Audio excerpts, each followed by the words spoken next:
Buenos días para todos, muchas gracias de antemano por esta invitación. Me place muchísimo estar aquí con todos ustedes acompañándolos. Básicamente yo hoy voy a conversar sobre algunos aspectos desde el punto de vista ético. Es difícil realmente desarticular todas las consideraciones éticas de los aspectos también legales, pero voy a concentrar, digamos, mi presentación en este punto de la ética en teleconsulta o en telepsicología. Digamos que para comenzar es importante contextualizar de manera muy general la situación actual, que no solamente tiene que ver pues con el COVID y todos los retos que esto ha supuesto o impuesto para la psicología clínica, particularmente hablando de la psicología clínica, sino también el marco, digamos, de la revolución industrial o de esta cuarta generación industrial, de revolución industrial, que nos pone bastantes aspectos, digamos, a considerar. Como tú bien lo decías, Julio, agradezco también la presentación. Como tú bien lo decías, hace bastante tiempo se viene trabajando en ciertas modalidades de teleconsulta, pero desde hace unos 15 o 10 años, desafortunadamente cuando hacemos ese recorrido a hoy, lo que encontramos a nivel internacional y más específicamente a nivel nacional es que estas regulaciones no están muy claras y han venido cambiando a partir de la situación pues, de la pandemia. Se ha enfatizado bastante en nuestro país sobre la reglamentación y todo lo que tendría que orientar éticamente el ejercicio en teleconsulta. Entonces, pensando un poco en esta cuarta revolución industrial, digamos que las nuevas tecnologías y todo el tema de digitalización han convertido, digamos, a la telepsicología o a la teleconsulta en un escenario pues, de importancia fundamental. La exigencia desde la misma formación en el contexto universitario de pregrado y de los posgrados sobre entender qué significa que ahora podamos potencialmente o ya en efecto tener consultantes o clientes digitales, como lo denomina como esta nueva generación. Efectivamente tenemos un marco generacional, valga la redundancia, entre psicólogos que, digamos, no tuvieron este énfasis, contextualmente hablando, en la importancia de la tecnología y una serie de demandas de consultantes que sí están entendiendo la importancia, digamos, de la tecnología y que la aceptan como algo no solamente necesario, sino como algo casi que obligatorio. Entonces, esto ha implicado pues, que la oferta y la demanda en el cuidado en salud mental cambie, sin decir y sin desconocer la presencialidad como recomendación, digamos, central. Hoy ASCOFAPS y el Colegio Colombiano de Psicólogos siguen enfatizando en que prioritariamente, si se puede acceder a la atención presencial, pues se escoja prioritariamente esa atención presencial, pero eso no quiere decir que se desconozca el valor que tendría la atención pues a través de la telepsicología. Entonces hay bastantes retos formativos, no solamente desde este escenario contextual en general de la realidad y de las generaciones que podemos atender o a las que podemos prestar servicios, incluida nuestra propia generación, que nos obliga a entender este valor de actualizarnos y de enfocarnos hacia estas nuevas tecnologías y la digitalización. Pensando puntualmente en el tema de COVID, por supuesto que la demanda aumentó muchísimo de servicios de apoyo psicológico, pero siempre se mantiene, digamos, esta lógica de la importancia de ofrecerlos en entornos controlados y con todo este escenario de regulación ético-legal. Entonces, como se venía, digamos, manejando una regulación poco clara y todo esto, desde los mismos dispositivos o los recursos tecnológicos que ya se venían implementando, como el uso del teléfono, las videollamadas, mensajes de textos y correo electrónico, pues también ese desarrollo de la microtecnología, la microelectrónica y la nanotecnología, pues nos han puesto de antemano unos retos en las comunicaciones personales, incluso a nivel de transacciones financieras y todo lo que tiene que ver con el marco que se le debe clarificar a los pacientes desde la firma misma del consentimiento informado en el encuadre terapéutico de cómo se van a desarrollar estos procedimientos en telepsicología. Hay, digamos que ya a disposición una serie de plataformas en psicotecnología puntuales para servicios de terapia online. Desafortunadamente también esto está apenas llegando a nuestro país. En Iberoamérica, por ejemplo, se cuenta con estas plataformas ya específicas desde hace mucho tiempo.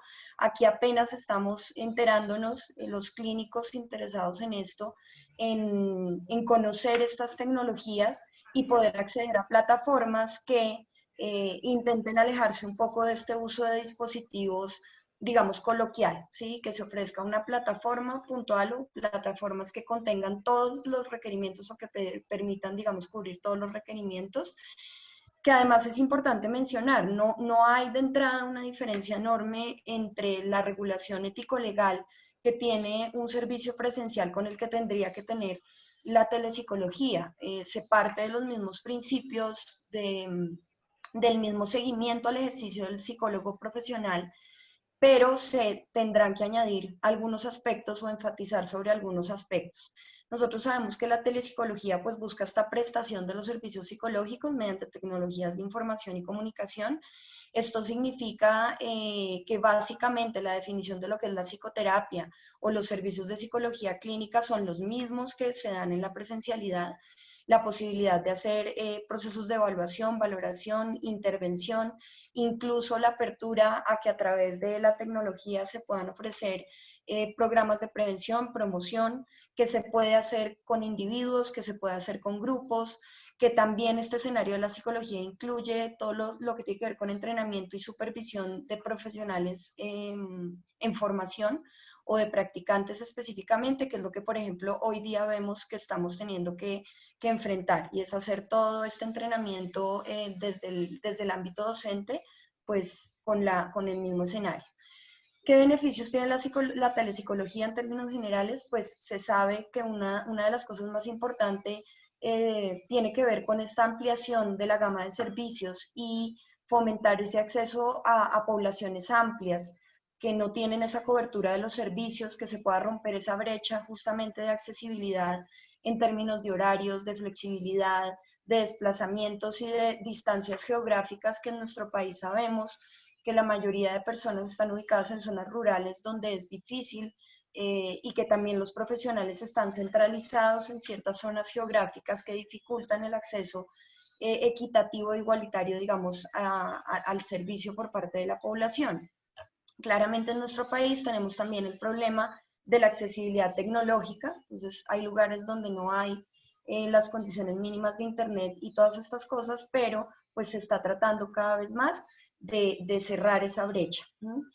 Enriquecer la praxis clínica, porque aunque insisto mucho en que el escenario presencial, de lo que exige la presencialidad en términos de competencias, habilidades clínicas, es el mismo que ocurriría en la telepsicología, por supuesto que este reconocimiento específico de qué tipo de casos son susceptibles o con cuáles casos se puede trabajar desde la telepsicología y habilidades adicionales desde el punto de vista clínico y de tecnología como tal, enriquecen o buscan, digamos, que se enriquezca esta praxis clínica.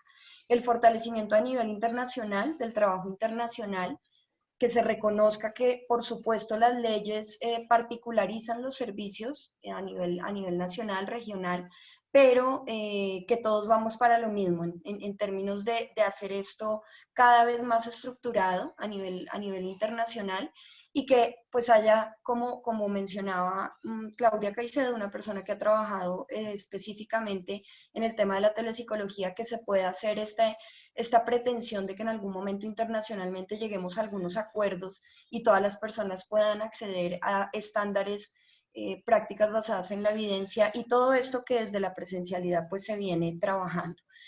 Que se puedan ofrecer servicios rápidos, ¿sí? Procedimientos clínicos bien estandarizados que impliquen eficacia, impliquen efectividad y eficiencia, y que adicionalmente muchos pacientes a través de esta modalidad perciben una sensación de mayor anonimato. Muchas veces no se acude al servicio presencial por temor a eso, ¿no? A que se conozca que la persona asiste a un servicio, entre otras cosas.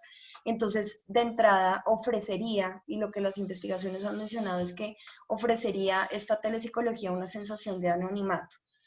Las evaluaciones escritas en línea y todo lo que tiene que ver con los autoinformes, el uso de pruebas online, que también aceleran todo este proceso en el buen sentido de la palabra, el acceso a grabaciones por video, todo eso se convierte en recursos de monitoreo para los procesos terapéuticos importantes. Sin embargo, esto a la vez impone unos retos, la articulación de la ética con la ley, con las políticas en salud pública, el análisis costo-beneficio que tiene también implementar la tecnología adecuada u óptima, el soporte y la efectividad, a la efectividad y a la eficacia de las intervenciones que se realicen también es un reto grande.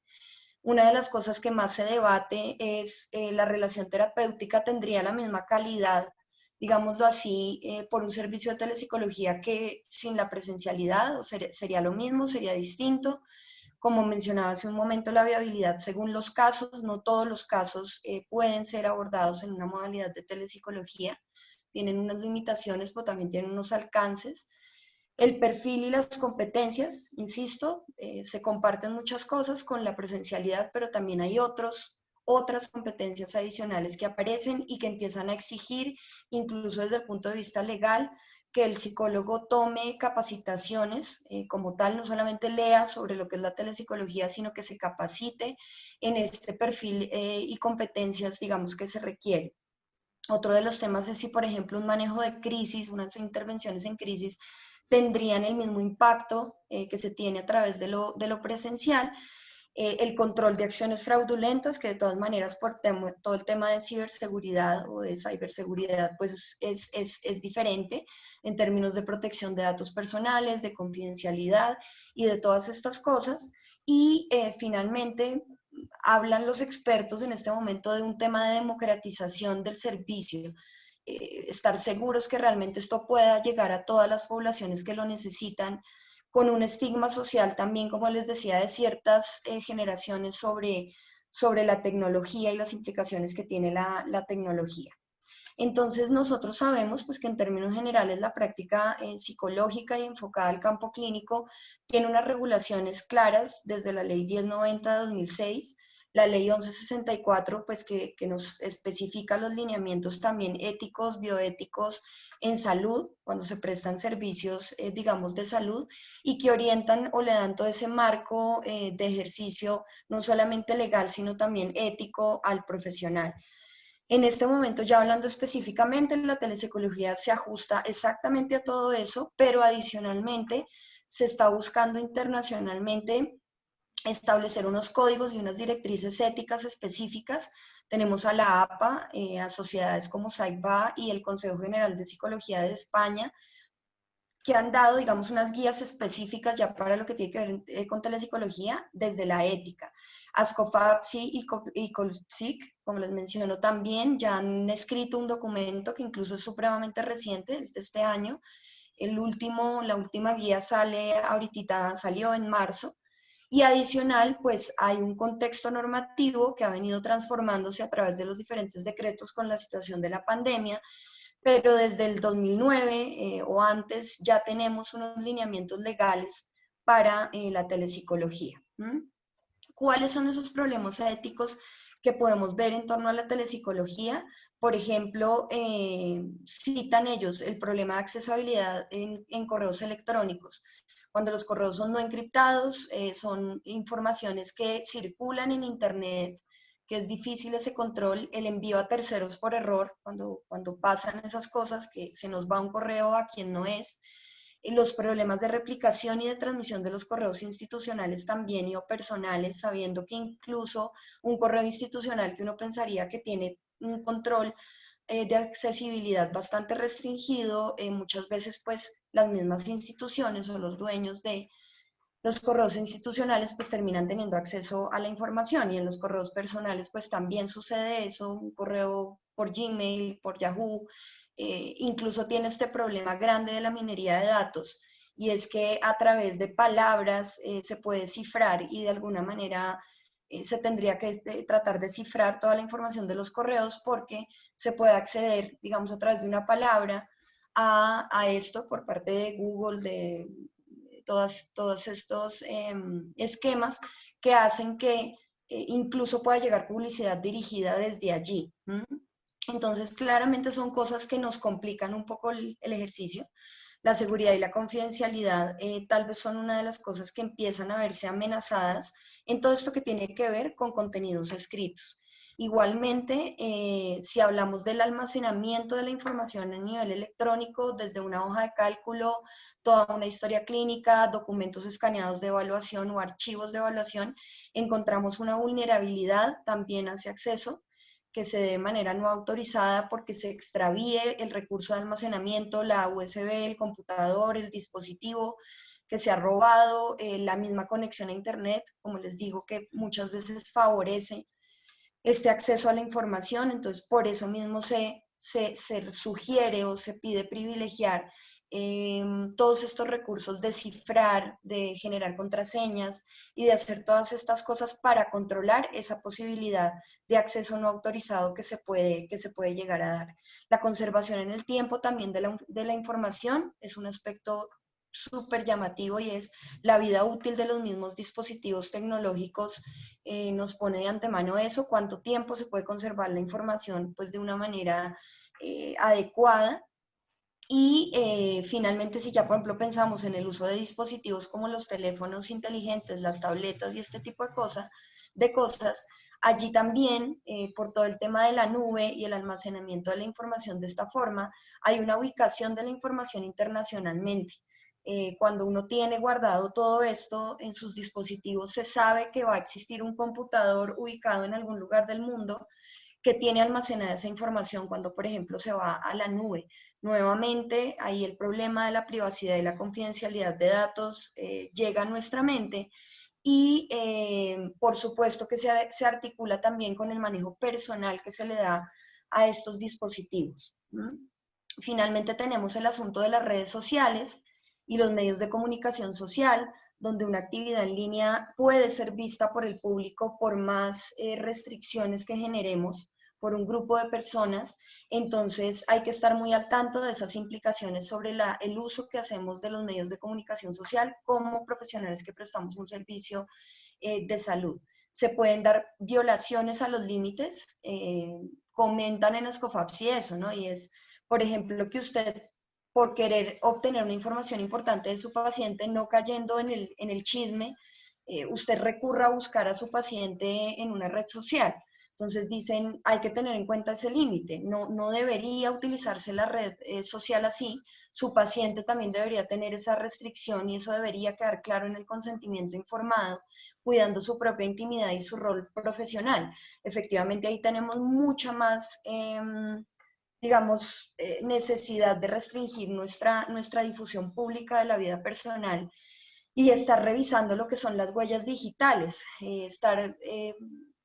usualmente estar revisando qué información aparece sobre nosotros en las redes y en las fuentes de búsqueda, porque no sabemos en qué momento puede aparecer algún tipo de información, pues, o que no es, o que es contraproducente, que no tendría por qué darse. Entonces, básicamente desde allí se proponen unos requisitos en telepsicología que tienen que ver con las competencias específicas que se pedirían acá, adicionales a las habituales, el tema de documentación, del consentimiento que aclare desde el principio todos esos problemas tecnológicos que se pueden dar, qué plataformas se van a utilizar, qué recursos se van a utilizar, cómo se le va a dar uso a ellos, específicamente centrarse en los problemas de confidencialidad, contarle a los pacientes todas estas cosas que se suceden en torno al uso de los dispositivos, etcétera. Todo lo que tiene que ver con práctica interjurisdiccional y todo lo que es el manejo a profundidad de la reglamentación y de los cambios a través de los decretos que van saliendo y cuáles serían los manejos de informes o de documentación escrita obligatorios dentro del escenario de la telepsicología. Finalmente, se sugiere un marco ético, y ya con eso pues voy cerrando, se sugiere un marco ético en telepsicología que tiene que ver desde la misma contratación, de los servicios, como les digo, qué cosas se van a prestar, cómo queda eso establecido de manera escrita, las competencias éticas y profesionales que tendrían que entrar allí, el manejo de la confidencialidad y todo lo que es el control desde los mecanismos de regulación que nosotros podemos ofrecer. Nosotros no podemos detener eh, todas estas situaciones que están en torno a la virtualización y a la tecnología, pero sí podemos reconocerlas, hacerle ese anuncio claro a nuestros pacientes y tener el control. Por ejemplo, tratar de no acudir a plataformas que sabemos que pueden ser de difícil control de la confidencialidad y del manejo de la información, como puede ser un Zoom, que sabemos que entran personas fraudulentamente y se puede acceder a una sesión terapéutica. Nosotros no podemos controlar eso, pero sí podemos, tenemos el deber, por ejemplo, de buscar estas plataformas donde no sucedería esto, de informar a nuestros pacientes hasta dónde vamos a utilizar un celular, un WhatsApp, una sesión terapéutica si se va a hacer sincrónica, todas las implicaciones pues que tiene esto, todo lo que podría llegar a pasar, y es la manera en la que nosotros podríamos, digamos que intentar controlar algo de esto. Finalmente, las competencias que se terminan sugiriendo para que este ejercicio ético se vuelva real, tienen que ver con unos dominios que a 2020, marzo, les comentaba, ya están descritos. Estos dominios tienen en competencias unas especificaciones de objetivos concretos sobre qué debe hacer el psicólogo como tal. Entonces, si ustedes se fijan, hay competencias o entrenamientos en competencias adicionales como la tecnología, los ambientes virtuales y la telepresencia, las tecnologías móviles y aplicaciones, el desarrollo propiamente de la práctica telepsicológica y ya las otras competencias propias del ejercicio, pues de cualquier clínica presencial. Entonces, era eso lo que quería compartirles. Muchas gracias por su atención. Muchas gracias, Natalia, por tu presentación.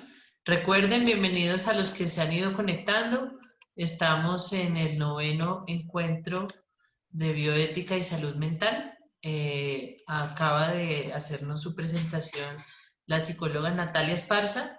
Ahora vamos a tener la presentación del psicólogo Emilio Herrera y para finalizar vamos a tener la presentación de la enfermera Marina Diva. Vayan poniendo sus preguntas en el chat, que al final vamos a tener el espacio de discusión con relación a los temas tan importantes que nos están presentando. Entonces, nada, le doy el paso a Emilio. Emilio Herrera. ¿Me escuchan bien? Sí. Listo. Pues, primero que todo, muchas gracias pues, por la invitación. Es un gusto poder acompañarlos y compartirles esta reflexión pues, que la pandemia me ha llevado a hacer. Es fruto también un poco, o está articulada la reflexión que he hecho en mi doctorado alrededor de la formación de la subjetividad pues, en las prácticas formativas. Y bueno, es un gusto pues, tenerlos a todos ustedes como escuchas. Pues titulé a mi presentación La tecnología y la virtualidad en las prácticas formativas. Esta, esta reflexión pues va a venir un poco pues como desde una duda, pues una crítica que yo tengo un poco a cómo se están manejando las prácticas formativas. Entiendo por prácticas formativas como por ejemplo pues las prácticas de la docencia, ¿sí? Las prácticas pedagógicas, las prácticas terapéuticas, en relación con el uso de la tecnología. Seguramente algunos de ustedes estarán de acuerdo conmigo, seguramente algunos otros no estarán de acuerdo y podremos discutir. Y mi temor es un poco que a veces hemos confundido la práctica con la técnica. Creer que seguir un protocolo, seguir unos usos de ciertas tecnologías o de ciertas técnicas hacen a la práctica.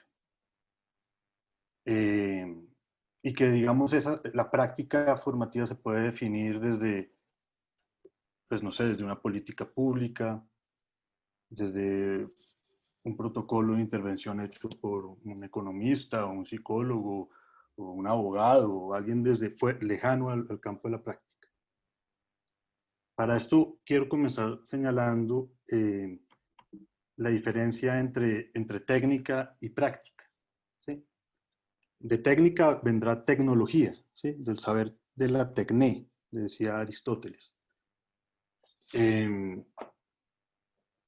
Y se va a diferenciar del saber práctico, que es el saber propio de la frónesis, que es un saber muy relacionado con la ética, y eso me gusta mucho los dos temas de mis compañeras, uno sobre ética y otro sobre formación.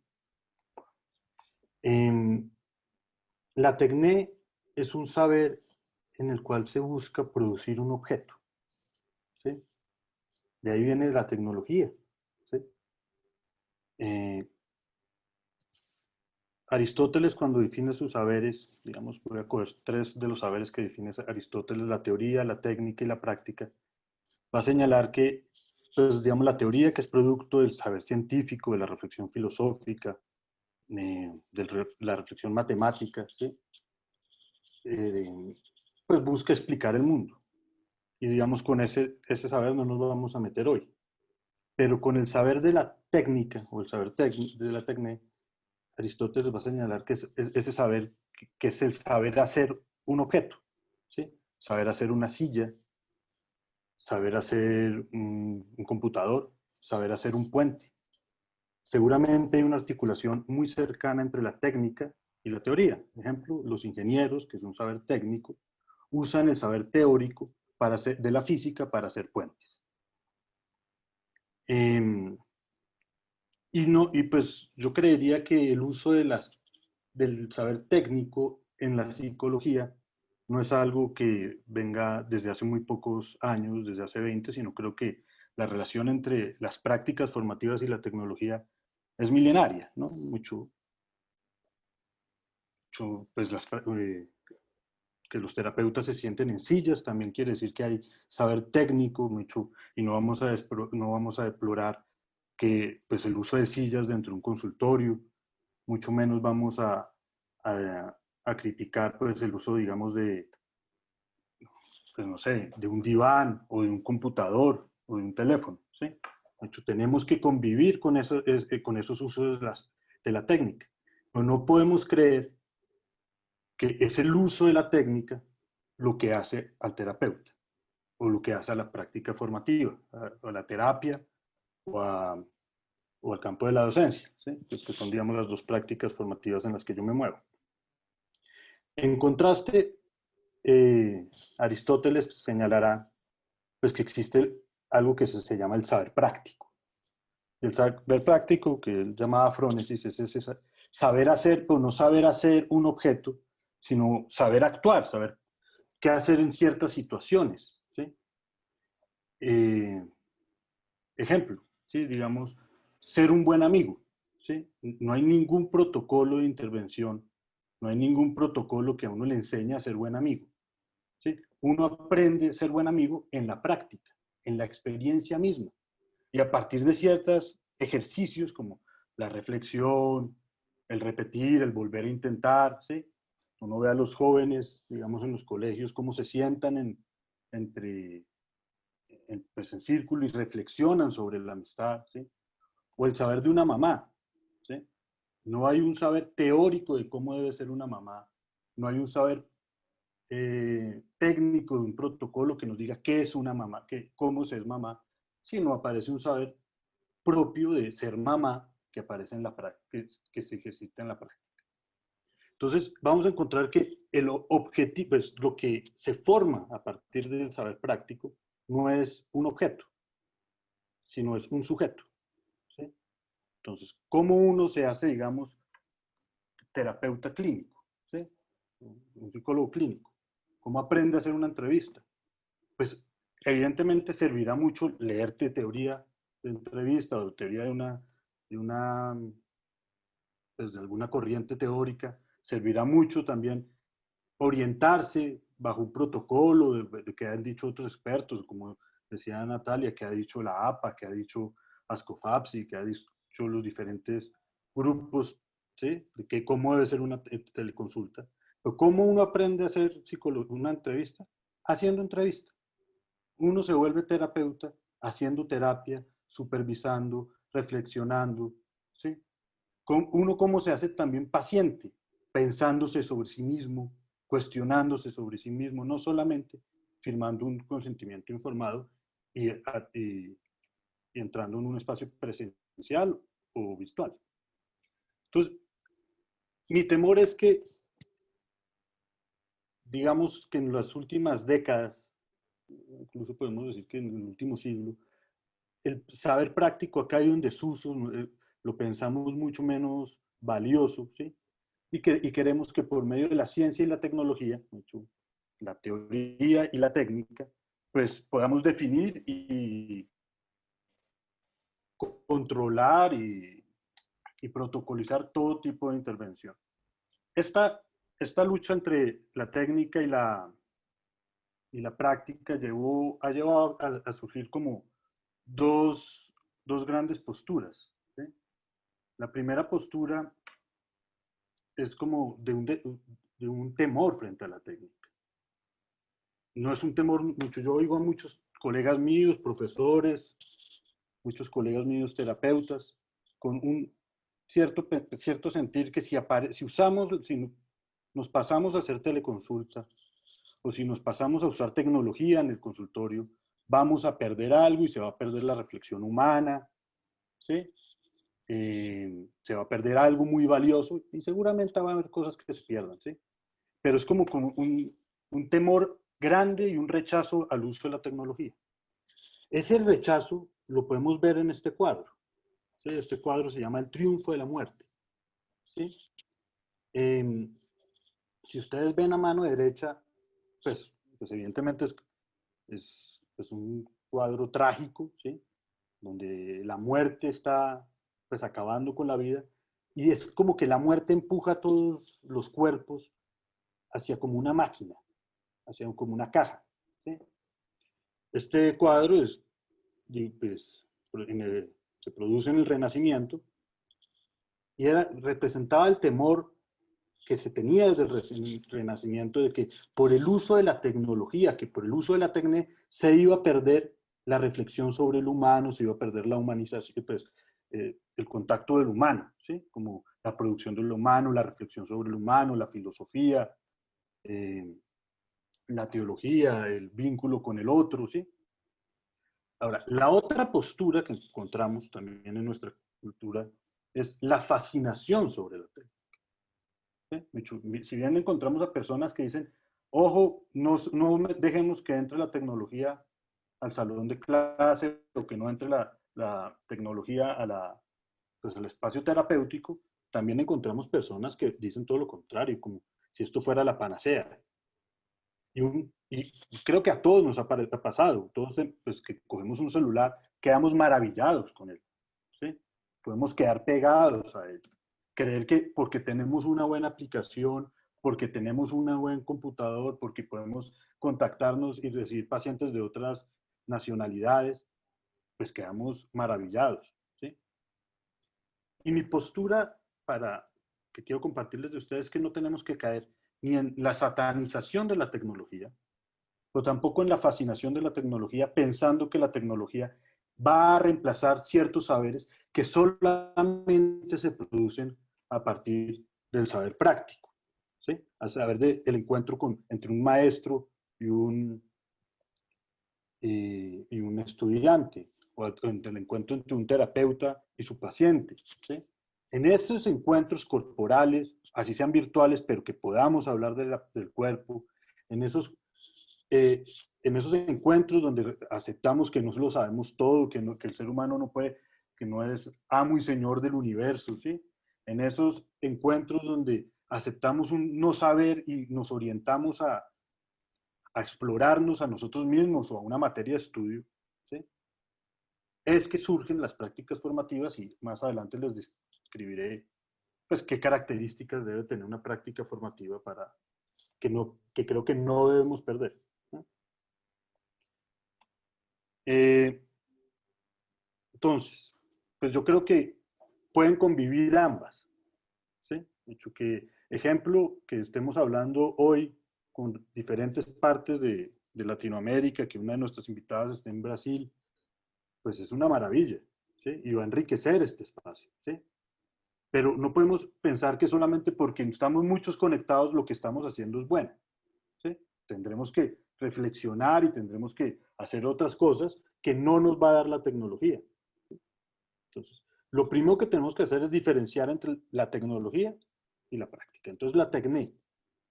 ¿Cuál es la lógica de la tecnología? ¿Cuál es la lógica de la racionalidad técnica? Digamos, ¿sí? Una preocupación evidente y necesaria sobre la eficacia, ¿sí? Sobre el progreso, sobre la producción de objetos, ¿sí? De procesos acelerados. Entre más rápido es el celular, es mejor, ¿sí? Entre más rápida es la psicoterapia, podríamos comenzar a pensar que es mejor. Yo creería que es un error, ¿sí?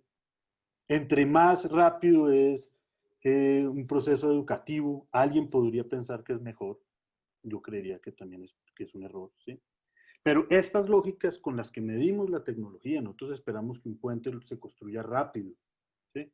Esperamos que un puente quede bien hecho, que sea eficaz, ¿sí? Son propias de la racionalidad técnica, ¿sí? Eso no es malo de por sí, mucho necesitamos. Necesitamos que el mundo también ande eficientemente, ¿sí? Que haya sistemas de producción, ¿sí? Pero cuando metemos esta lógica a la psicoterapia o a los espacios formativos, nuestra propia práctica va a perder cosas, ¿sí? Yo creo que todos hemos sentido que, digamos, en una consulta de media hora, de 20 minutos, por esperar que sean rápidas y eficaces las terapias, muchas veces perdamos algo, que es el encuentro con el otro, ¿sí? Que muchas veces perdemos el espacio de poder reflexionar éticamente, no solamente sobre los daños o los riesgos que puede correr una terapia, como nos lo narró Natalia, sino también en la reflexión ética de qué mundo queremos vivir, qué vida queremos vivir, qué produce o qué se forma a partir de nuestro encuentro con el paciente o con el estudiante. En contraposición a esta lógica de la técnica está la racionalidad práctica, que si uno la lea, pues hoy por hoy es aburridísimo, ¿sí? Y entiendo que todo el mundo la quiera tachar, porque pues vivimos en un afán por la ciencia y la tecnología de un progreso desmedido, ¿sí? En que entre más rápido es mejor. Y la racionalidad práctica implica reflexionar, reflexionar sobre la misma práctica, sobre lo que estoy haciendo, pero sobre todo reflexionar sobre los fines de la práctica, ¿sí? ¿Qué espero con esta práctica? ¿Qué mundo espero que sea esta práctica? ¿Sí? A mí me gusta mucho una definición que hace la hermenéutica sobre la ciencia, sobre el concepto de la validez, y es la técnica y la ciencia y la tecnología han construido su discurso a partir de de pruebas validadas, ¿sí? De si lo que dicen corresponde a la realidad. Pero yo creo que en la racionalidad práctica la palabra validez coge otro sentido.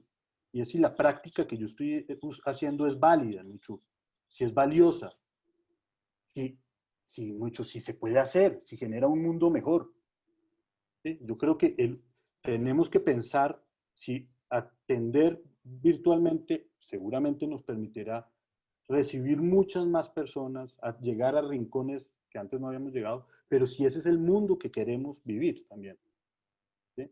Si ese es el tipo de sujeto y ese es el tipo de relaciones que queremos promover.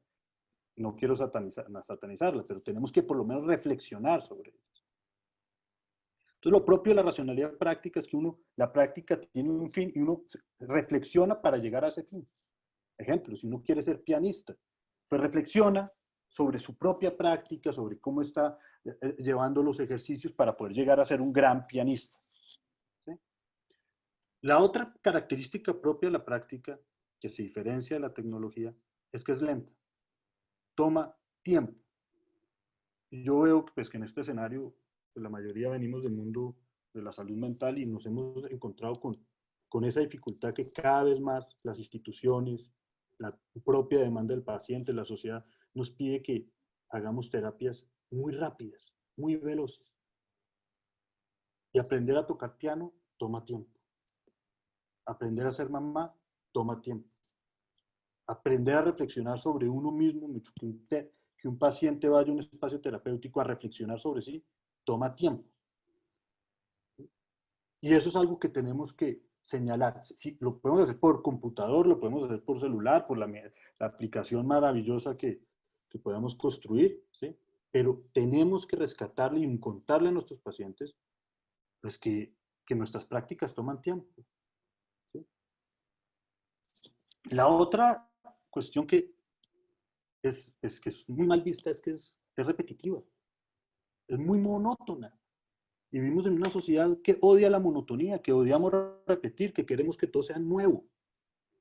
Y uno va a los congresos y todos son nuevas prácticas de psicoterapia, cualquier apellido, ¿sí? de la novedad. Y no estoy diciendo que la novedad sea mala, bienvenida sea, ¿sí? Pero tampoco podemos pedir satanizar y estigmatizar la repetición. Y hay muchas veces que tenemos que repetir lo mismo, que tenemos que volver a hablar con el paciente de lo mismo, que los estudiantes tienen que volver a leer un mismo texto que ya habían leído. ¿Qué pasa si un estudiante vuelve a leer un texto? Nada. ¿Sí? ¿Qué pasa si volvemos a repetir y repasar cosas que ya se habían dicho? Nada, porque así se aprende.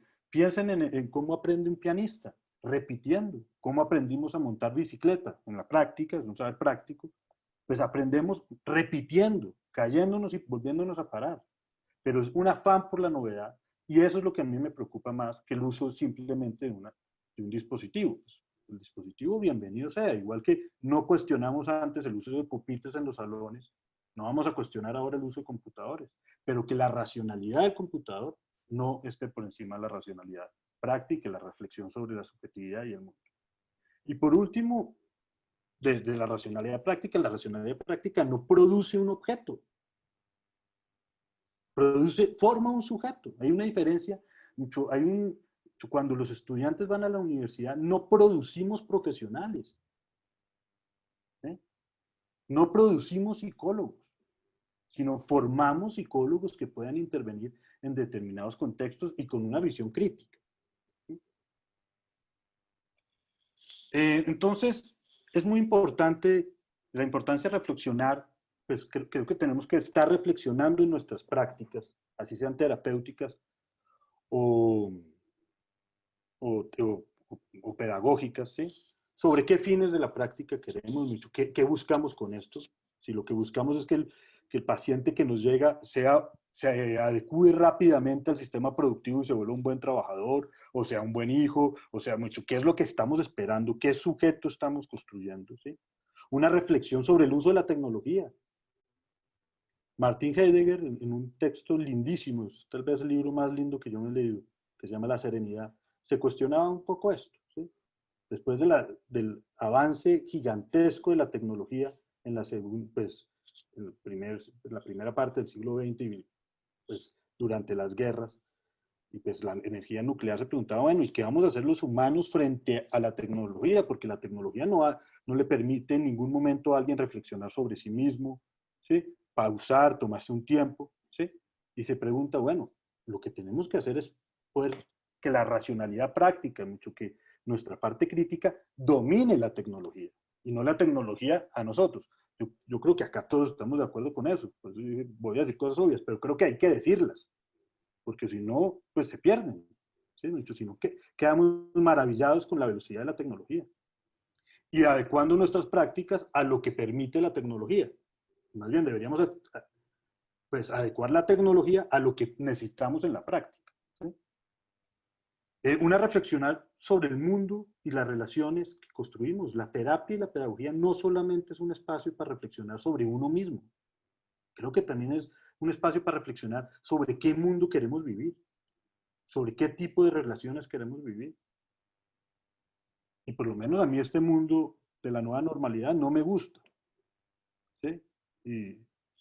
Y pues tengo que reflexionar sobre eso. No estoy diciendo de coger al paciente y educarlo o dogmatizarlo en mis creencias, pero por lo menos que podemos reflexionar. De pronto hay pacientes que están dichosos con esta nueva normalidad, ¿sí? Hay estudiantes que están dichosos, ¿sí? También la reflexión sobre la subjetividad. Y hay una reflexión que es muy propia de la reflexión práctica, y es la pregunta sobre el cuerpo. Y las prácticas hacen solitas que uno comienza a cuestionarse sobre su cuerpo, sobre cómo lo pone, ¿sí? Sobre qué se siente. Y yo creo que eso es un ejercicio ético también, Natalia, ¿sí? De volver a traer dentro de la consulta, así sea virtual, la pregunta por el cuerpo. Si bien no nos estamos viendo, si bien no está el cuerpo presente, tenemos que traerlo por medio del lenguaje. Tenemos que pensar qué tipo de cuerpo produce una tecnología e incluso preguntarle a nuestros estudiantes y a nuestros pacientes cómo se sienten, cómo si están sentados, si tienen dolor de barriga, porque eso ya no lo vemos, si les duele algo. ¿Sí? Eso que era tan fácil ver antes en una consulta, en un consultorio, que era el cuerpo, pues ahora tenemos que traerlo a la palabra. ¿Sí? De hecho, yo creo que incluso antes que lo teníamos al frente, también había que traerlo a la palabra. No creamos que porque el paciente estaba al frente de nosotros, el cuerpo tenía un lugar importante en el espacio. ¿Sí? Dificultades actuales por el uso de la tecnología en las prácticas formativas, en la escuela, en el consultorio. ¿Sí? Pues la primera de las que les digo, yo creo que creer que la técnica y la práctica es lo mismo. Creer que la técnica hace a la práctica, porque tengo una buena técnica, porque tengo buenos recursos tecnológicos, soy un gran terapeuta o soy un gran profesor. ¿Sí? La dificultad, esto es muy importante, para permitirle a las personas un espacio y un tiempo diferente al familiar y al laboral. Si hay algo propio de las prácticas formativas, es que tienen que construir un espacio, ¿sí? Diferente, en donde uno deja de ser hijo, padre, ¿sí? Donde deja de ser uno trabajador, ¿sí? O de clase alta o de clase media, ¿sí? Los griegos describían muy bien a la escuela como, hecho, escuela es el espacio del tiempo libre. ¿Qué produce una escuela? Tiempo libre. Y ahorita con la virtualidad, pues no sé, ustedes, mis estudiantes me reciben desde sus casas, yo los estoy recibiendo a ustedes desde mi casa, ¿sí? Mis pacientes me reciben desde sus casas o desde sus lugares de trabajo, ¿sí? Y yo los recibo desde mi casa. Y no estoy diciendo que pues, nos toque construir unos espacios físicos aparte, de pronto tendremos, pero por lo menos ponerle un límite, porque cuando mi paciente llega a mi consultorio, no me está llegando el hijo de, hecho, no vale por quién es hijo. Eso es lo familiar es que yo me presento al mundo según quiénes son mis vínculos familiares. ¿Sí? O tampoco cuando recibo un paciente me llega el empleado de tal empresa importante, sino me llega un sujeto. Un sujeto que tiene vínculos familiares y vínculos laborales. Pero esos vínculos los dejamos afuera. Si el rector me llama a mí a decir, es que quiero que el niño pase al colegio, eso es una demanda que viene de afuera. ¿Sí? Las demandas de los padres, mucho, o sea, ahorita Natalia hablaba de la confidencialidad, y no solo la confidencialidad de que nos roben los datos ¿sí? de la nube, sino la confidencialidad que es que al otro lado de la puerta está, está el papá, está el hermano.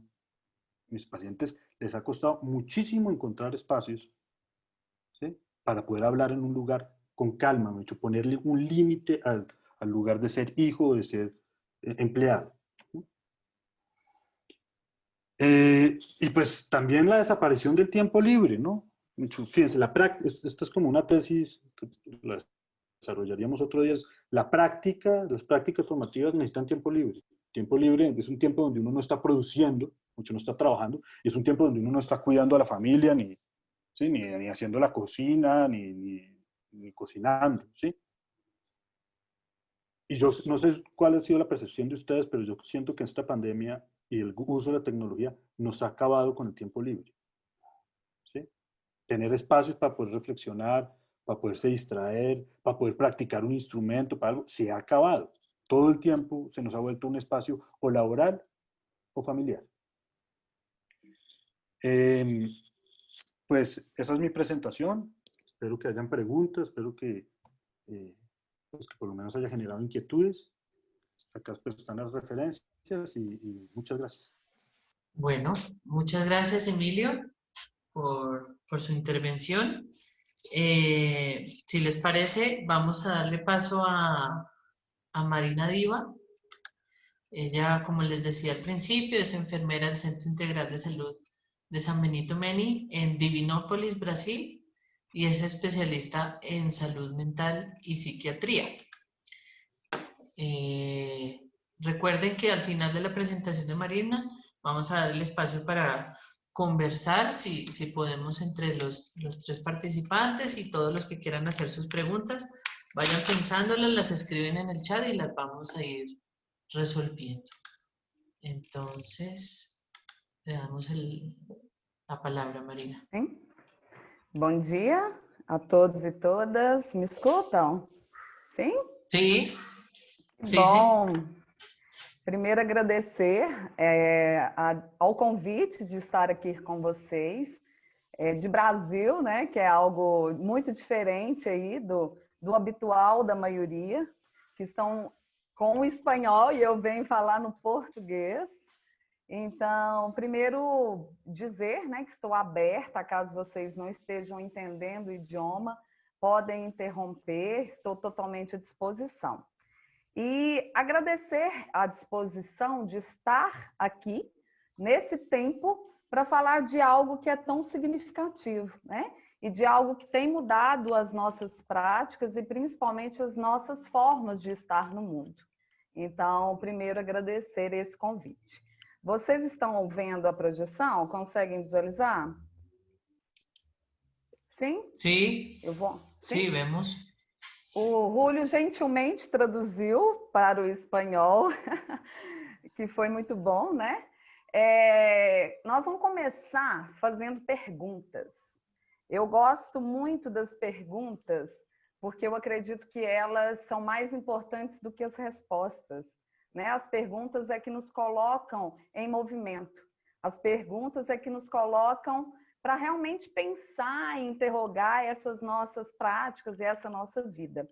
Mas principalmente porque a dúvida e a decisão, ela é totalmente individual, né? Então, eu venho aqui trazer algumas amostras, né, de reflexões. Eu não venho trazer respostas. As respostas são individuais. E é justamente isso que é importante, né? Quando o Emílio traz da perda da singularidade, da perda do individual, é justamente essas perguntas que a gente tem que fazer, né? A partir disso, o que permanece? Então, a ideia é que permaneça a invenção, a responsabilidade e não a padronização, né? Essa padronização, esses fluxos concretos, isso é algo que a gente precisa pensar, né? É esse o lugar. E dizer também que os olhos, eles são o espelho da alma. Então, é importante, nesses momentos de alta tecnologia, que a gente possa ver, né, para sentir algo aí que é diferente.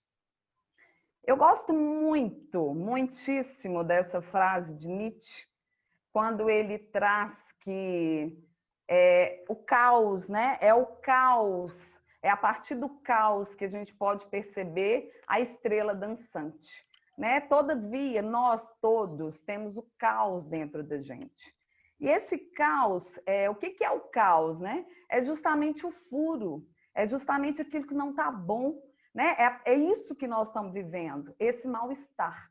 E a partir desse mal-estar é que aparece o desejo, né? E por que a gente tem que falar disso? Porque antes de tecnologia, nós somos seres pensantes, né? Nós vivemos um trabalho que é vivo. Nós somos pessoas que cuidam de pessoas, né? Então, independente de tudo que estamos vivendo, quem sou eu aí diante desse cenário?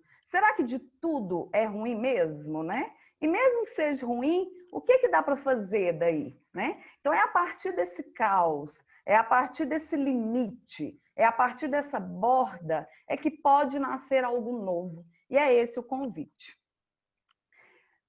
Nós temos, eu vi que o Emílio também gosta da psicanálise, né? Aqui no Brasil nós temos um sujeito chamado Jorge Forbes, e que ele traz esse terreno do desbussolado, né? Ele vem falar desse lugar, desse cenário que nós vivemos hoje, né? Como estamos hoje, em 2020, transferindo todo o nosso lugar de identidade.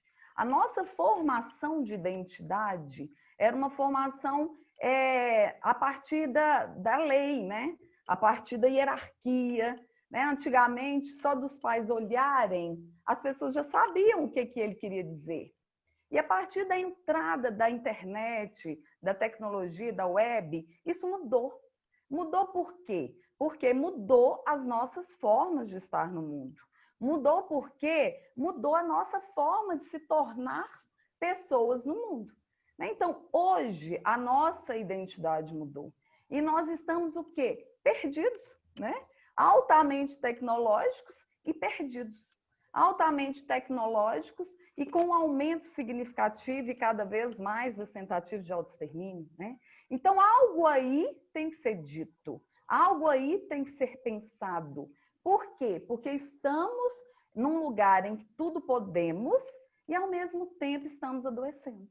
Então, esse mundo desbussolado, ele é justamente essa falta de limite que nos convida a ser sujeitos. Né? Quem sou eu a partir desse cenário? Em que lugar eu estou ocupando? E o que acontece hoje? Nós podemos muito mais do que queremos. E eu vou representar isso. Hoje, nós podemos estar aqui me escutando. Vocês podem estar fazendo outras atividades ao mesmo tempo. Tem gente que escuta cozinhando. Então, a gente hoje pode muito mais daquilo que a gente deseja. Né? E essa falta do limite, né? Essa falta daquilo que realmente... O que eu quero, né? De que forma eu quero estar nesse mundo? Né? Será que realmente eu preciso disso? Isso tem trazido algumas queixas, né? Algumas angústias, alguns adoecimentos. Por isso que, como a doutora Natália disse, né? O aumento da procura mesmo pelos atendimentos psiquiátricos, aumento da procura pelos equipamentos em saúde mental, porque nós estamos vivendo um sem limite, né? Esse lugar que todo mundo pode estar junto o tempo todo e, ao mesmo tempo, estar completamente separados. E essa é o que angustia. A falta, o que falta? O faltar alguma coisa está angustiando. E isso não sou eu que estou dizendo, né? Isso foi Lacan que disse. Então, esse faltar, essa borda, esse limite, esse pensar, eu preciso disso, realmente, como que vai ficar isso? Tem trazido uma angústia, que é o que está chegando para nós, né? Os nossos consultórios, as pessoas estão adoecendo muitas vezes pela falta do que faltar, porque nós somos seres humanos e para ser humano, algo tem que faltar. Né? É justamente isso que nos diferencia dos animais. A condição de pensar e de ter linguagem. Então, o que me angustia? A partir desta pergunta, eu posso transformar isso em linguagem, né? Eu posso dizer disso. Então, do que eu estou fazendo aí desse tempo? E a rede social, né? Hoje a rede social, e eu vim aqui, gente, eu não vim detonar a rede social, ao contrário, né? Porque isso parece até muito irônico, eu falar disso num ambiente que eu estou e que com várias pessoas daqui do mundo. Mas a rede social, ela tem estabelecido hoje uma relação. Só que é uma relação, muitas vezes, comigo, né? Eu estou relacionando com aquela imagem que eu tenho de mim, né? Que eu crio, e aí a gente, na psicanálise, a gente fala de 3 sujeitos, né? Esse corpo que é real, né? Esse imaginário, que é o que eu faço de mim, que eu crio, e esse corpo simbólico, que é o corpo orgânico mesmo. Então, nós estamos estabelecendo hoje uma relação de corpo meu comigo, né? E tem sido uma relação de amor, né? Tem sido uma relação adoecedora, que é uma relação de amor. É uma relação em que eu construo um ideal de mim, que não é verdade, que em algum momento fura, e aí esse ideal de amor pode ser que me adoeça mesmo, e adoeça o outro. Então, a rede social, ela realmente tem que ser pensada, né? De que forma que eu estou utilizando, de que forma que eu, como profissional, militante da saúde mental, estou estimulando essas práticas e de que forma que existe essa exposição. Porque perde-se muito mais do que se encontra. Perde-se porque a gente perde a nossa identidade. Tem estudos aqui no Brasil que mostram que tem meninas que ficam 40 minutos por dia tirando selfies para achar uma foto ideal, né? Então, em cada 9 fotos, uma é ideal, né? Por que ideal, né? E qual que é esse ideal de perfeição? Né? Então, uma pessoa, ela tem que estar, ela não está, né? É raro quem está na rede social sendo ela mesma. Tanto que as redes sociais nos colocam filtros, né? Nós temos lindos filtros, que muitas vezes, quando você vai ver a pessoa, já nem é aquele filtro que você viu, né? As pessoas estão buscando curtidas e curtidas, muito mais do que buscando ideias, né? Eu quero buscar um corpo perfeito, eu quero buscar um rosto perfeito, eu quero ser perfeito, né? Mas eu não estou buscando ideias, né? A partir de que eu quero isso, né? Será que isso realmente me representa? Então, isso tem sido um desejo do social, né? É algo aí do social, algo do nosso imaginário social que tem transformado. E não é uma transformação, gente, só de mercado, é uma transformação de identidade. É uma transformação de afeto. Será que nós vamos sair daqui desejando encontrar o outro fisicamente? Será que essas crianças que estão aprendendo a escrever, né, alfabetizando através dos teclados, vão saber o que é uma caneta? Vão saber o que é escrever, né? Então, vocês compreendem que há também uma mudança até cognitiva?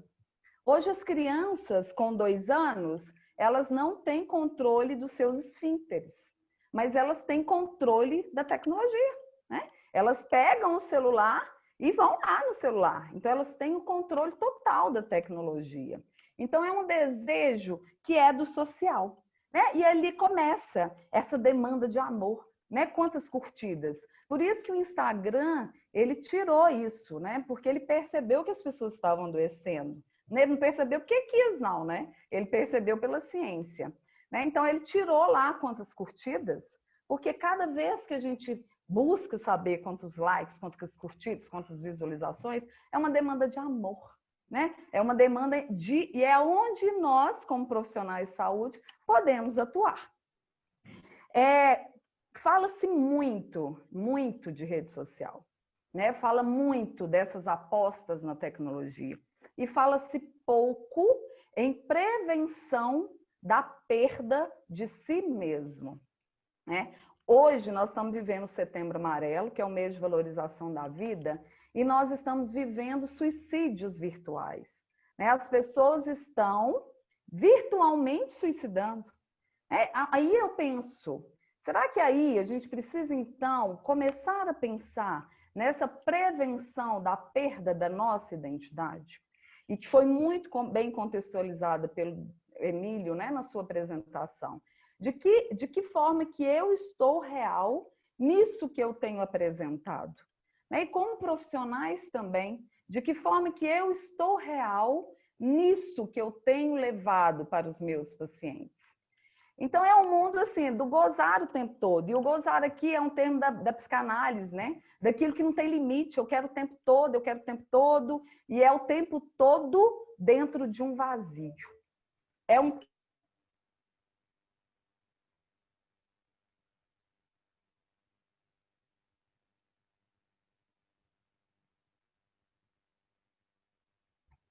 ¿Cayó? Se cayó el sonido. ¿Qué pasa? Creo que se desligó. Ya no está. Se desconectó. Vamos a intentar, les pido excusas por la dificultad, vamos a intentar solucionarlo en un minutico.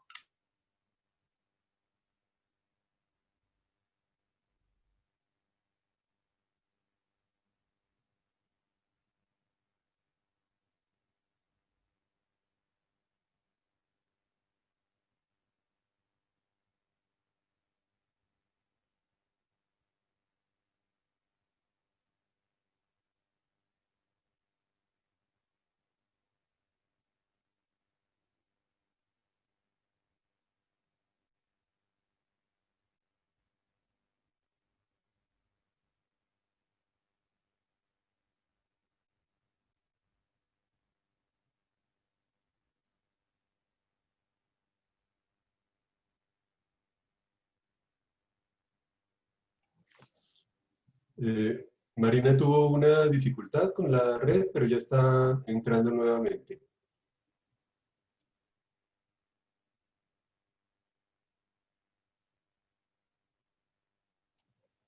Julio, ¿estás con el micrófono? Ya. Mientras esperamos que la doctora Marina se vuelva a conectar, que tuvo una dificultad en la red, quiero recordarles que estamos en el 9º Encuentro de Bioética y Salud Mental, que se realizó o se está realizando en 3 sesiones. El jueves pasado hablamos sobre las respuestas institucionales frente a la pandemia. El día de hoy estamos reflexionando éticamente sobre las nuevas tecnologías y su aporte, digamos, a las nuevas prácticas de intervención en salud mental. Y esperamos que el próximo jueves tengamos un cierre con broche de oro con una reflexión filosófica alrededor de la pandemia. Entonces, ya como les decía, estamos esperando que la doctora Marina se vuelva a conectar y vamos a darle el espacio a las preguntas y los comentarios de los participantes. Recuerden que dejé yo un link en el comienzo del chat que les voy a volver lo pueden revisar en el chat. Es un link para que nos ayuden a evaluar el evento y a poderlos contactar para próximos eventos que estemos realizando en apoyo entre la Congregación de Hermanas y la Universidad Javeriana de aquí en Bogotá.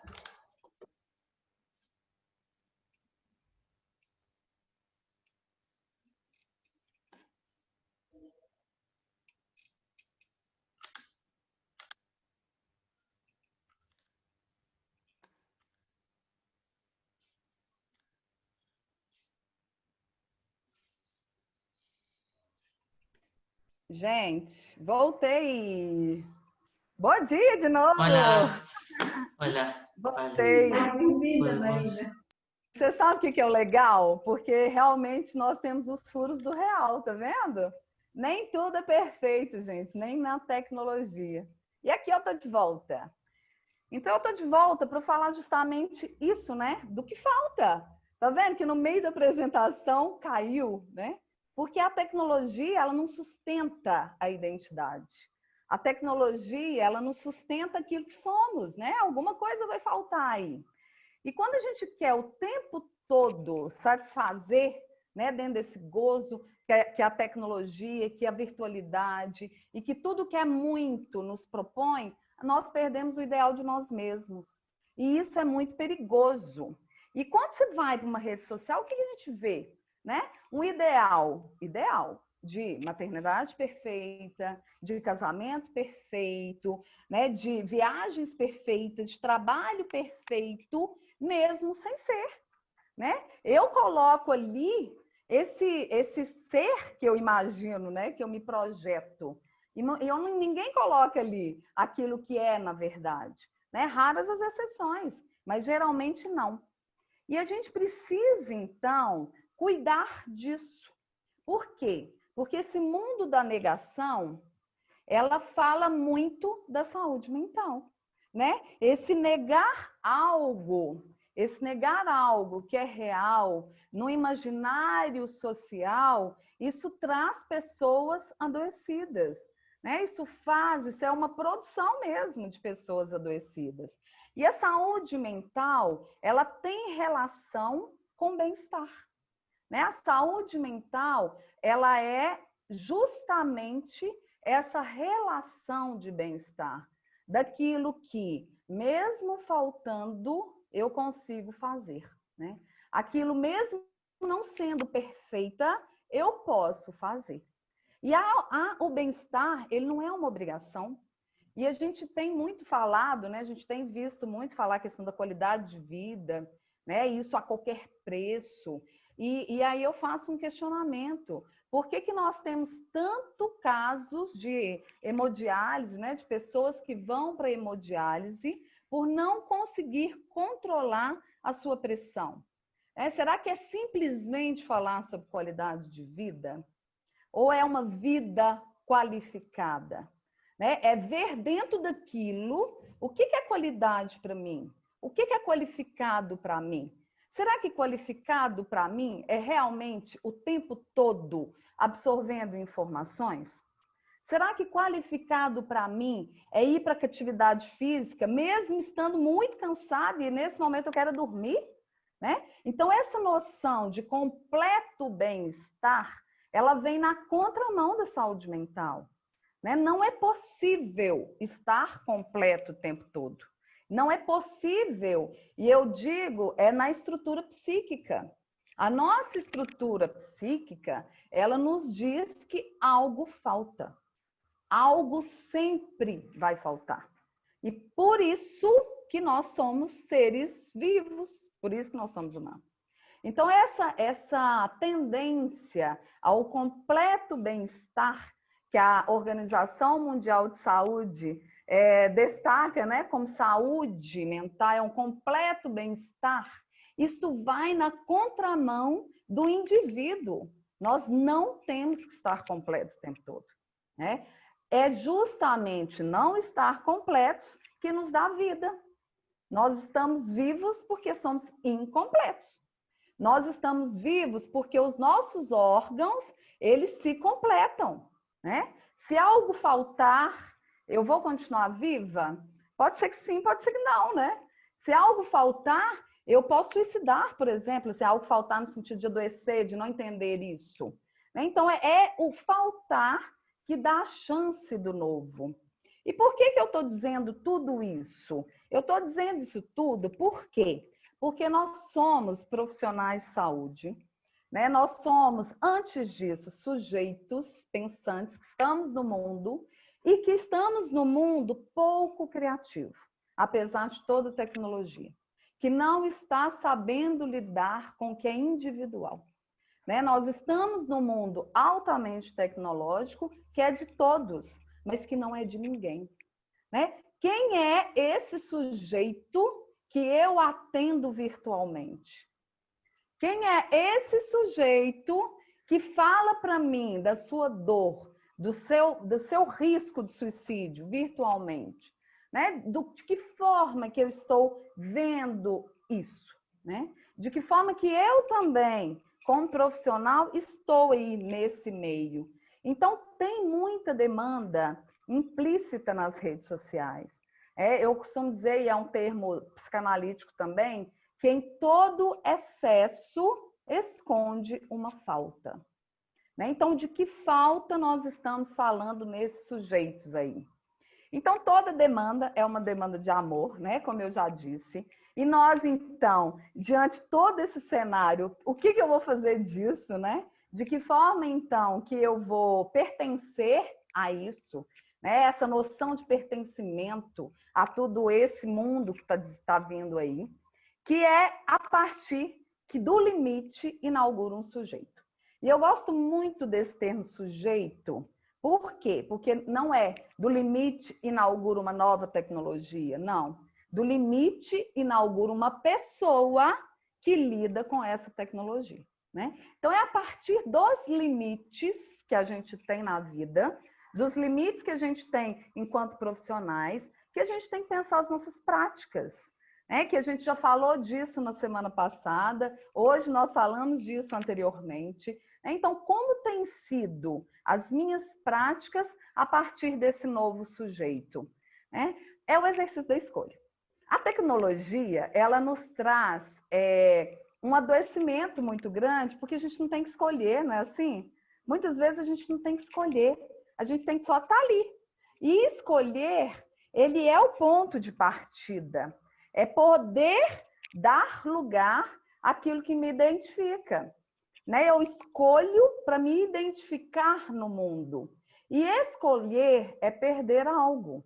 Quando nós temos 10 opções e a gente escolhe uma, nós perdemos 9.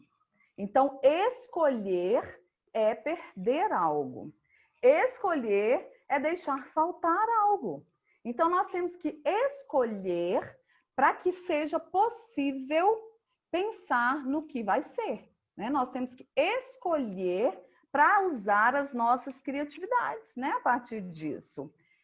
E só tem 2 caminhos, A partir do momento que eu vivo uma transformação social, uma transformação de afeto, uma transformação cognitiva, uma transformação de vida, que não tem jeito, nós não vamos ser iguais antes da pandemia, Nós vamos ser sujeitos novos.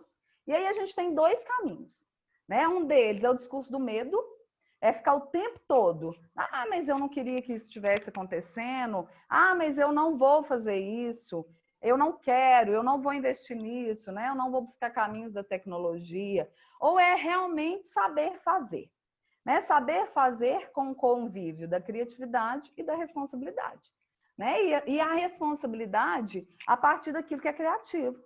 É cuidar mesmo daquelas imagens, é cuidar daquelas informações, é pensar na legislação que me faz, É pensar em isso tudo, é usar da criatividade, daquilo que eu posso fazer, das intervenções possíveis com responsabilidade, Então, o que isso traz? O que essa alta tecnologia trouxe, além de tudo isso que eu disse? Ele trouxe um sujeito criativo. Hoje, as pessoas estão mais criativas, sim. Pessoas que não tinham acesso à tecnologia estão tendo. Nós estamos fazendo reuniões virtuais. Então, famílias, pacientes que não tinham acesso, estão podendo ter acessos a partir dessas ações criativas. Esse múltiplo. Nós conseguimos hoje estar aqui, nesse momento, com múltiplas pessoas escutando a mesma coisa, Nós temos uma horizontalidade. Você vê assim que a questão do vertical, quando eu posso mais, eu tenho acesso, isso diminuiu, Quando eu posso mais, o acesso também está compartilhado, Está um pouco mais democratizado. Obviamente, tem pessoas que não têm acesso ainda, Mas hoje nós vivemos um mundo mais horizontal. O poder do conhecimento, ele está mais horizontal, sim. E estamos vivendo um mundo mais colaborativo. Por quê? Porque apesar dessa segregação, essa alta tecnologia, a pandemia nos revelou que nós somos importantes um para o outro.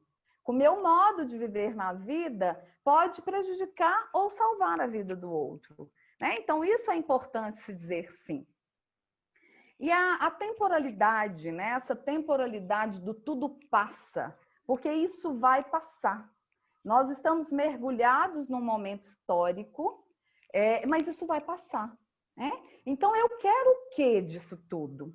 E esse termo é um termo de Freud, Isso foi escrito em 1915, é um dos textos mais positivos e otimistas, do Freud, em que ele fala que o valor da transitoriedade é o valor da raridade do tempo.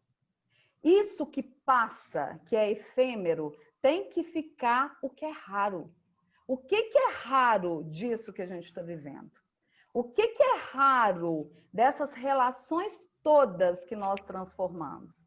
O que é raro de mim, enquanto sujeito, nessa vida que foi imposta? O que foi imposta, né? Nós não escolhemos.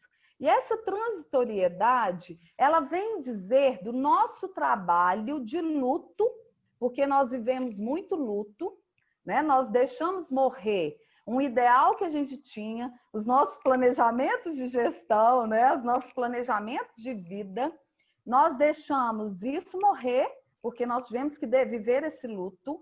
Nós estamos vivendo luto físico, porque são muitas pessoas que estão morrendo a partir disso, mas é a partir do nosso trabalho do luto que é possível amar a vida. Apesar da presença da destruição, da perda e da morte. Então, a transitoriedade, esse lugar que nós, enquanto corpo físico que morre, a gente também deixa morrer simbolicamente, subjetivamente, muitas coisas. E isso é bom também, né? Porque isso nos revela a vida. A partir disso que a gente, então, esses ideais todos, né? Toda essa loucura mesmo que a gente vivia até, porque muitas pessoas tiveram que parar. Tinham pessoas que trabalhavam 3 horários, né? Eu falava isso essa semana. No Setembro Amarelo, o ano passado, nós do hospital, nós tivemos várias palestras presenciais. E que hoje nós pensamos assim, como que a gente deu conta disso? Né? Hoje nós estamos fazendo vários virtuais, mas antes era presencial. Então, vocês entendem que o ser transitório nos capacita para um novo olhar, que é o que a gente está buscando. E aí, nós temos que pensar, e a gente não pode pensar, enquanto saúde mental, em um novo normal, né? Porque ser humano, eu tenho aí as minhas críticas sobre esse padrão de normalidade, né? Porque a normalidade, ela adoece, né? A normalidade, ela angustia mesmo. Então, nós temos que entender que existe, sim, um novo anormal, né? E a partir desse novo anormal, esse novo sem bússola, né? Esse novo que potencializa a criatividade, esse novo que me resgata muitas vezes, de que forma que eu vou viver esse novo tempo, né? Esse novo tempo que é meu e que é nosso. Então, esse novo anormal é esse convite, esse convite de viver essas relações tecnológicas sem pensar, sem esquecer aquilo que é humano. Sem esquecer aquilo que é humano. Né? O que nos faz humano? Então, os nossos pacientes, e eu queria dizer até mesmo dos idosos, por exemplo, né? Com esse novo cenário tecnológico, nós vivemos as nossas possibilidades. Mas, por exemplo, os idosos, né? Os idosos ficaram sozinhos, né? Nós vivemos muito um isolamento do afeto, um isolamento do diálogo. E será que a gente está vivendo isso ainda? Os indicadores nos apresentam um aumento da taxa de suicídio com pessoas com mais de 70 anos, né? Com idosos com mais de 70 anos. Por quê? Porque existe aí uma perda da razão da vida. E nós, como profissionais de saúde, e esse novo anormal, de que forma que eu vou resgatar esses sujeitos frágeis aí? Né? Então, é o risco da escolha. Né? Diante da pandemia, nós vivemos o risco da escolha. Né? A ciência também faltou. Vocês pensam, gente, a ciência também faltou. Nós não temos hoje vacina para esse vírus, né? Então, nós estamos vivendo o risco da escolha.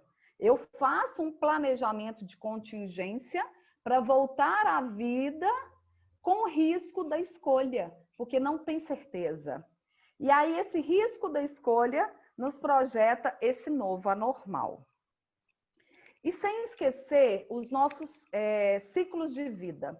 Né? Nosso ciclo de vida, além do ciclo de vida natural do corpo, desse corpo que fala, né? Desse corpo que é orgânico, nós temos um ciclo do nosso corpo holístico, né? O nosso corpo holístico, ele vive um fluxo e um ciclo que são das escolhas, das crises que a gente vai ter, e que não vai ser essa somente, né?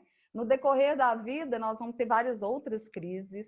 O novo que incomoda, né? Esse afeto que a gente não pode perder, essa condição de afeto, essa condição de estar com o outro, essa condição de viver com o outro, né? Esse afeto que eu preciso ter, que é importante. O tempo que a gente disse, né? Esse tempo que é importante, esse tempo do outro, que também não é o meu tempo, né? Eu estou aqui com vocês, mas o tempo de vocês aí é outro. Então, o tempo do paciente também é outro. Qual que é a prioridade a partir disso? Será que o paciente dá conta disso nesse momento? Será que a família dá conta disso nesse momento? Quais as apostas que eu tenho que fazer?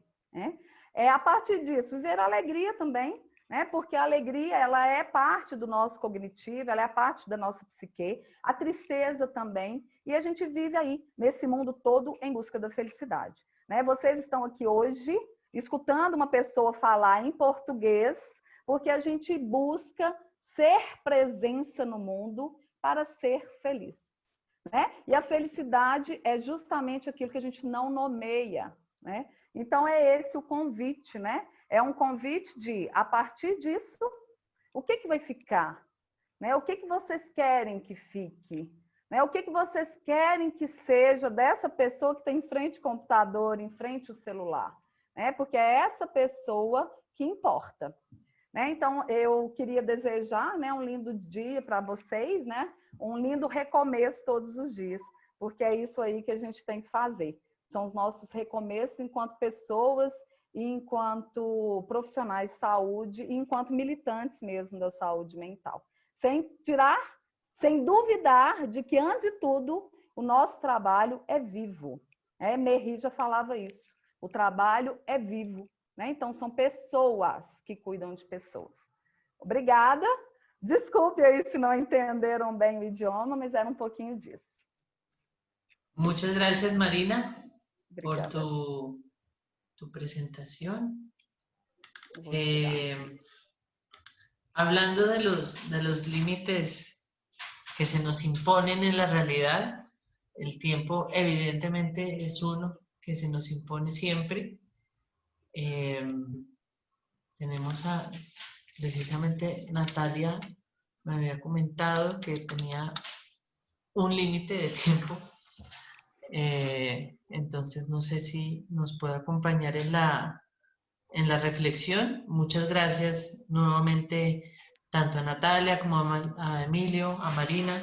Creo que el espacio, la reflexión ética necesita un espacio y un tiempo. Como decía al principio, todos estos cambios de la virtualidad en la atención en salud mental se venían pensando, pero la acción de cambiarse a la modalidad virtual, por ejemplo, aquí en la clínica, pues fue de un momento a otro. Pues los pacientes necesitan atención, necesitan tener acceso a sus servicios y toca actuar inmediatamente, porque, digamos, teniendo la posibilidad de hacerlo, pues se nos impuso precisamente esto, pero a la par del hacer, de la práctica, pues siempre tiene que ir pues esta reflexión sobre pues los aspectos éticos que hay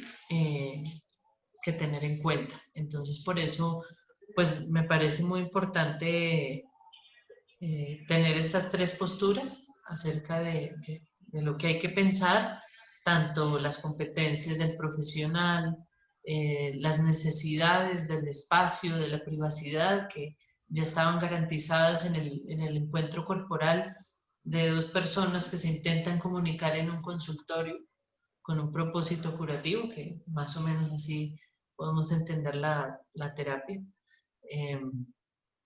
Quería aprovechar una pregunta que están haciendo en el chat para preguntarle a los tres qué piensan al respecto. Natalia nos comentaba acerca de las competencias que debe exigirse un profesional que piense utilizar, eh,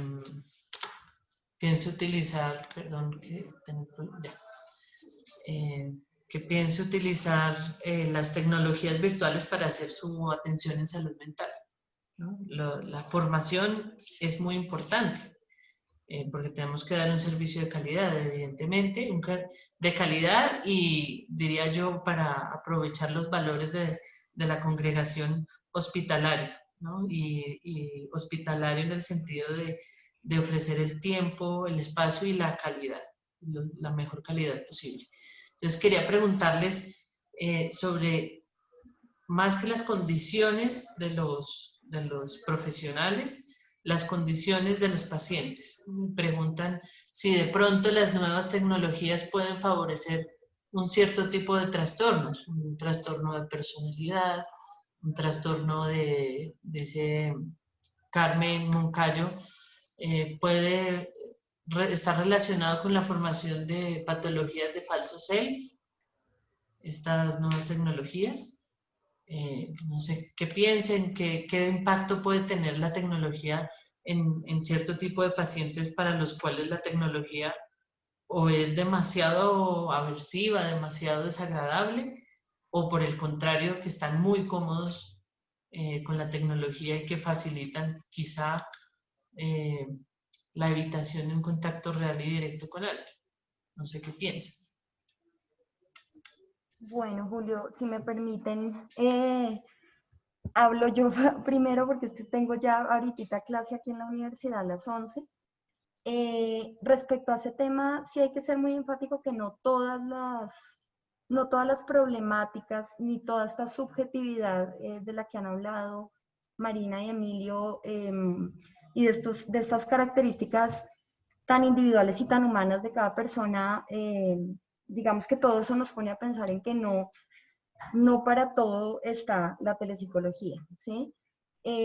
Digamos que la revisión empírica lo que ha mostrado es que, por ejemplo, en trastornos de ansiedad, en, digamos, momentos de ajuste de vida, problemáticas asociadas con temas de ajuste, en insomnio, en depresión, en algunos trastornos psicóticos, problemáticas relacionadas con abuso de sustancias, trastornos del comportamiento alimenticio, entre otras problemáticas, digamos, han demostrado efectividad, ¿sí? Tanto en intervenciones dirigidas a individuos como a grupos puntualmente. Sin embargo, yo digo, pues, no sé, quedarnos parados en un agrupamiento por rótulos diagnósticos me parece un poco arriesgado y me parece que es desconocer justamente como esa subjetividad, porque pues dos personas con un trastorno de ansiedad son distintas y su problemática tiene unos factores causales de mantenimiento distintos y su contexto actual es distinto de lo que decía Emilio, ¿no? Es una persona es hijo, el otro es padre, el otro es trabajador y ya desde allí se supone una dificultad para lograr romper esos roles cuando se está en la sesión desde la teleconsulta. Entonces, sí hay estudios que muestran esa efectividad, pero mi sugerencia es no quedarse uno desde allí derivando por diagnósticos qué problemáticas aplicarían y cuáles no, porque de hecho esas competencias de evaluación e intervención marcan la idoneidad del terapeuta para seleccionar y para, desde un criterio objetivo, poder decir, este paciente no se ajusta o sus simples condiciones actuales. Sí, lo que comentaba Emilio, gente que no puede porque no logra separar por espacio físico siquiera un momento para estar con su terapeuta en sesión. Todas esas cosas ahorita creo que son fundamentales para decidir si los pacientes o si las personas pueden recibir o no efectivamente la atención por telepsicología.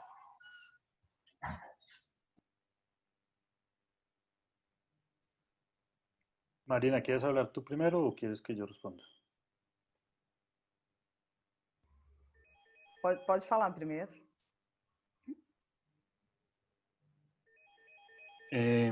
Bueno, yo frente a esa pregunta, pues vuelvo otra vez como a la diferencia de los saberes. Yo creo que la tecnología no produce un tipo de subjetividad, ¿sí?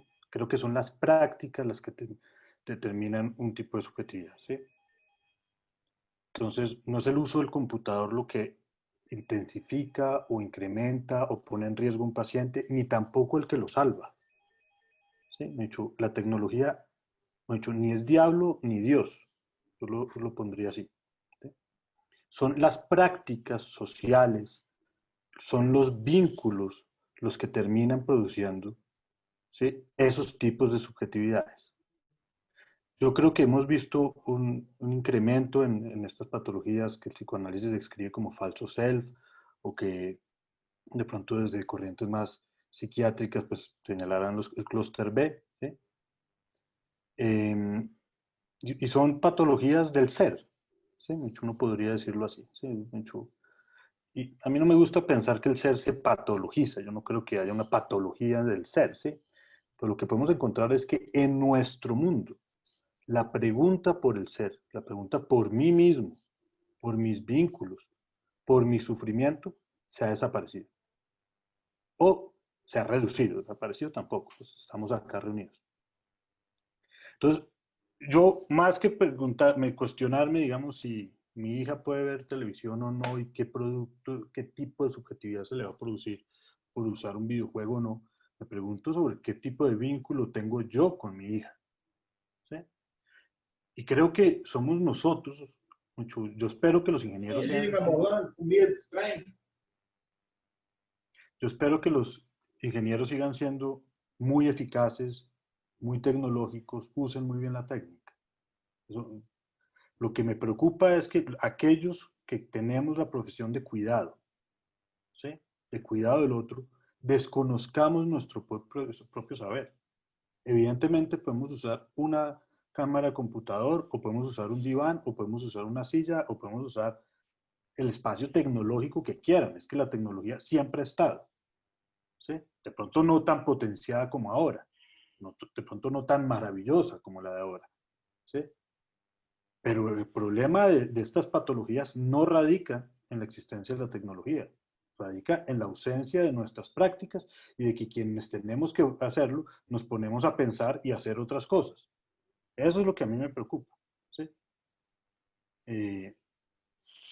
Estoy de acuerdo con Natalia que no se puede decir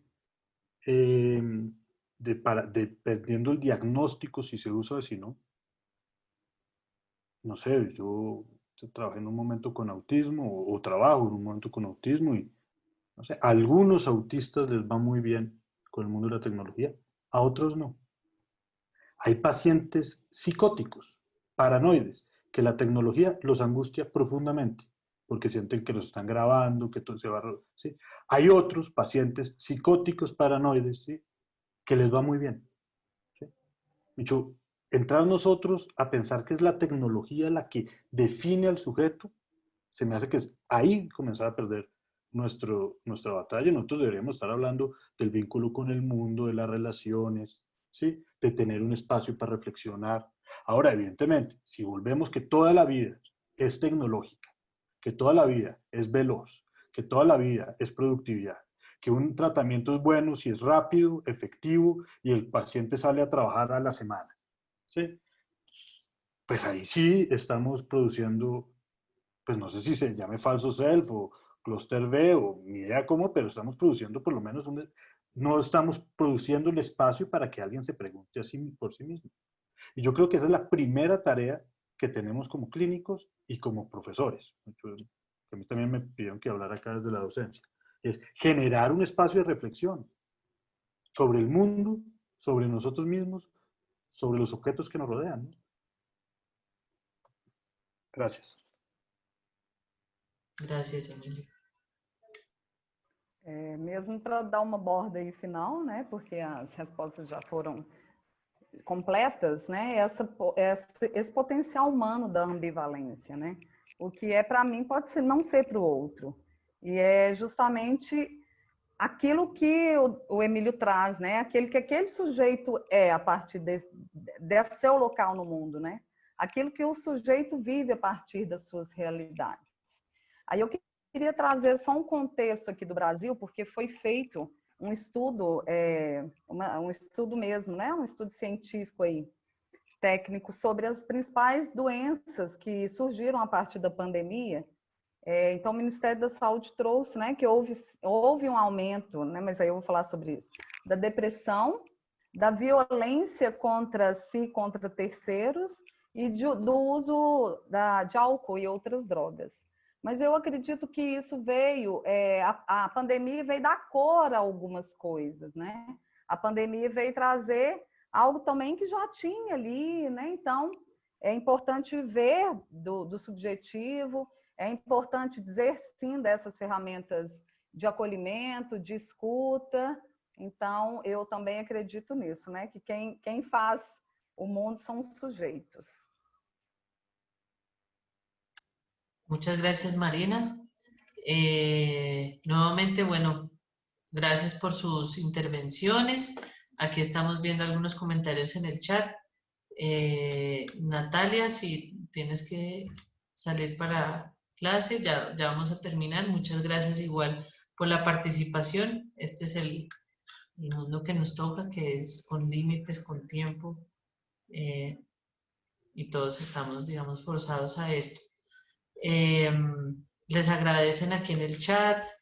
Jimena Vargas les agradece su participación. A todos, excelente abordaje. Gracias a todos ustedes por las experiencias. Comentan aquí que efectivamente la telerehabilitación desde varias áreas de trabajo de distintas disciplinas, psicología, fonoaudiología y fisioterapia, presentan dificultades al momento de evaluar y seguir un tratamiento vía internet.